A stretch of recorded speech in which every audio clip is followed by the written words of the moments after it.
स्वागत है आपका इस वीडियो में। और ये वीडियो है सिंधु घाटी सभ्यता एक झलक। ठीक है, तो इस वीडियो में हम लोग चलिए शुरू करते हैं। सिंधु घाटी सभ्यता के बारे में जो इम्पोर्टेंट चीज़ें हैं उसे जान लेते हैं। ये सभ्यता का जो टाइम पीरियड है वो माना जाता है 2500 ईसा पूर्व से 1750 ईसा पूर्व तक। ठीक है, जिस समय भारत में सभ्यता थी उस समय अन्य देशों में भी समकालीन सभ्यताएँ थी, जैसे मेसोपोटामिया की सभ्यता, ठीक, मिस्र की सभ्यता और चीन की भी सभ्यता थी। ठीक है, भारत में इस सभ्यता का विस्तार पंजाब, राजस्थान, गुजरात, उत्तर प्रदेश, हरियाणा, सिंध और बलूचिस्तान वाली जगहों पे था। ठीक है, ये पाकिस्तान का इलाका और अफगानिस्तान तक ये सभ्यता फैली हुई थी। ठीक, और यह कांस्य युगीन सभ्यता इसको बोला जाता है क्योंकि उस समय लोगों ने तांबा और टीन को मिलाकर कांसा बनाना सीख लिया था। और यह सभ्यता मूलतः जो है शहरी सभ्यता थी। और इस समय जो प्राप्त किए गए हैं वो पक्के ईंट से बने हुए घर मिले हैं। ठीक है, बंदरगाह लोथल नामक जगह पे बंदरगाह मिला हुआ है। ठीक है, गुजरात में स्थित है ये। अन्नागार, अनाज रखने का जगह, स्नानागार, ठीक है, सार्वजनिक भवन, ये सभी चीज़ें हमें प्राप्त हुई हैं कांस्य युगीन सभ्यता यानी सिंधु घाटी सभ्यता, जिसे हड़प्पा सभ्यता के नाम से जाना जाता है।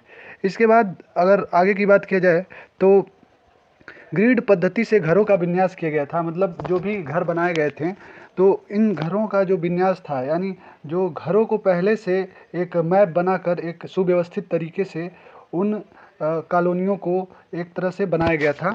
ठीक है, ग्रिड पद्धति जिसमें चारों ओर सड़क रहेंगी और जगह जगह पर घर रहेंगे। ठीक है, कुछ है इस तरह से, देखिए इस तरह से ये जहाँ ये रोड गए हैं, ठीक है, ये चौराहा है, इधर भी एक घर, यहाँ घर और ये यहाँ पर एक घर। इस तरह से ग्रिड पद्धति के रूप में इसे इस सभ्यता में घरों को बनाया गया था। इसके बाद अगर बात करें तो उस समय कृषि क्या थी, कृषि में कौन सी फसलें उगाई जाती थी, तो गेहूँ, जौ, कपास, सरसों, तिल, मसूर, ये सभी चीज़ें, ये सभी फसलें उस समय उगाई जाती थी। ठीक है, और इनका व्यापार भी किया जाता था। इन फसलों को के उत्पादन के बाद इन्हें बेचा भी जाता था। तो उस समय मुद्रा का चलन तो था नहीं, वस्तु विनिमय प्रणाली के द्वारा इनका व्यापार किया जाता था।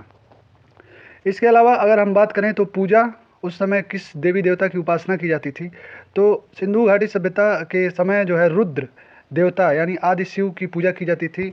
पशुपति देवता इन्हें कहा जाता है। ठीक है, और बैल जो है एक पूजनीय पशु था उस समय का। इसके अलावा मातृ देवी की मिट्टी की मूर्ति भी प्राप्त हुई है। ठीक है, तो यानी उर्वरता की देवी माना गया है और इनकी भी उपासना की जाती थी। इसके अलावा उस समय क्या है, राजकीय उद्देश्यों के लिए मोहरों का भी प्रयोग किया जाता था। और उस समय जो लेख मिलते हैं, जो भी चीज़ें लिखी हुई प्राप्त होती हैं, उन चीज़ों में क्या है, जो लिपि का प्रयोग किया गया है वह है भाव चित्रात्मक लिपि। ठीक है, भाव चित्रात्मक लिपि, जैसे अभी हम लोग देवनागरी लिपि का प्रयोग करते हैं हिंदी के लिए, तो परंतु उस समय क्या थी, भाव चित्रात्मक लिपि का प्रयोग किया जाता था। उस समय का प्रमुख खेल शतरंज था। ठीक है, शतरंज, और शतरंज के खेल को सबसे प्राचीन खेल यही माना जाता है, शतरंज। ठीक, और इसे खेला जाता था। और मूर्तियाँ जो मिली हैं वो कांसे की एक मूर्ति मिली है जो एक नर्तकी की है।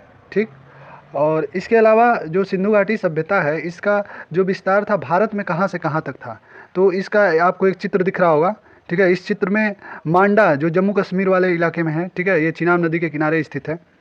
इसके अलावा दास्क नदी के किनारे सूत कांगडोर, आलमगीरपुर हिंडन नदी के किनारे और दैमाबाद गोदावरी नदी के किनारे।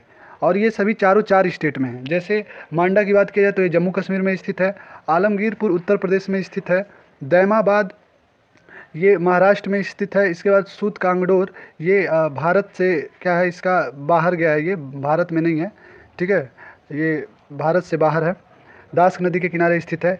इसके बाद हम आगे बढ़ते हैं तो देखेंगे कि सबसे पहले इस सभ्यता को कैसे भारत के लोगों ने जाना कि भारत में ऐसी सभ्यता भी थी।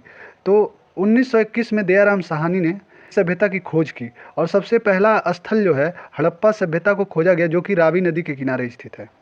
ठीक, तो इसी कारण इस सिंधु घाटी सभ्यता को हम लोग हड़प्पा सभ्यता भी कह देते हैं क्योंकि पहला स्थल हड़प्पा ही था। ठीक है, इसके बाद 1922 में मोहनजोदड़ो को खोजा गया। ठीक, तो यह क्रम चलता रहा और भारत को अपनी जो सभ्यता जो नष्ट हो चुकी थी, भारत के लोगों को पता चलते रहा, मतलब ज्ञात हो गया कि हमारी जो सभ्यता है बहुत ही प्राचीन सभ्यता है।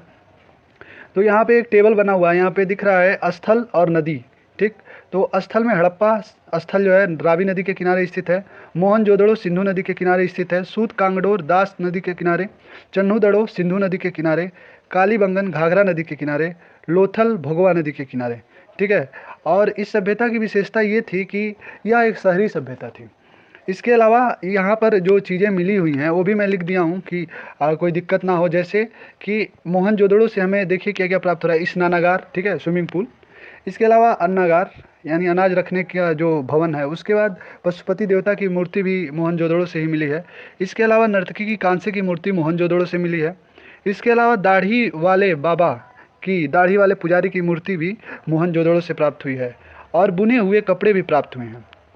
इसके बाद आगे बढ़ते हैं तो देखते हैं जो कालीबंगन नामक स्थान है, यहाँ पर अग्नि वेदिका, ठीक है, और हल, ये दोनों मिले हैं। अग्नि वेदिका क्या है, जहाँ पे यज्ञ जब होता है तो अग्नि वेदिका बीच में जो कुंड बनता है उसे अग्नि वेदिका कहते हैं। इसके बाद लोथल, लोथल भगवा नदी के किनारे है और यह एक बंदरगाह था उस समय का। यहाँ पर चावल की भूसी मिली है, अग्नि वेदिका यहाँ पर भी मिली है। इसके बाद आगे बढ़ते हैं तो सिंधु सभ्यता का ये एकमात्र स्थल है सूरकोटदा, यहाँ पर घोड़े की हड्डी के अवशेष मिलते हैं, ठीक है। इसके अलावा मनके भी मिले हैं और शतरंज नाम का जो खेल है, ठीक है, वो सूरकोटदा में ही मिला है। इसके बाद बनावली, बनावली में मनके मिले हैं और जौ, जौ फसल, ठीक है। इसके बाद आगे बढ़ते जो लास्ट वाला है धौलावीरा, धौलावीरा में क्या है कि एक ऐसा प्रणाली मिला है जो उन्नत जल निकासी प्रबंधन से संबंधित है और जल कुंड भी मिला है। तो जल निकासी प्रणाली क्या है, अगर नगर में बाढ़ आ गई तो उस बाढ़ के पानी को किस तरह से नगर से बाहर निकाला जाए, ये जो है उन्नत जल निकासी प्रबंधन का एक बहुत ही अच्छा उदाहरण है। ये तो था, ये जो वीडियो था ये था सिंधु घाटी सभ्यता से जुड़े हुए, ठीक है, कुछ इम्पोर्टेंट चीज़ें। और यहाँ पर जितनी भी इम्पोर्टेंट चीज़ें थी मैंने कुछ कम ही समय में बता दिया। तो एक बार इसको, इस वीडियो को देख लेंगे ध्यान से, ठीक है। और यहाँ पे देखेंगे सिंधु घाटी सभ्यता जो है 2500 ईसा पूर्व से 1750 ईसा पूर्व के बीच में है। तो इसका विस्तार देखेंगे, ठीक है, महत्वपूर्ण चीज़ें जैसे विस्तार देख लिए, उसके बाद कौन सी चीज़ें कहाँ मिली हैं, इसके बाद वहाँ उस समय का जो कृषि होती थी कौन सी फसलों की थी, व्यापार क्या था और पूजा और विश्वास किन चीज़ों में था, ठीक है। तो मुझे लगता है कि आपको ये वीडियो ज़रूर पसंद आया होगा। तो लाइक करें, सब्सक्राइब करें और शेयर करें। धन्यवाद।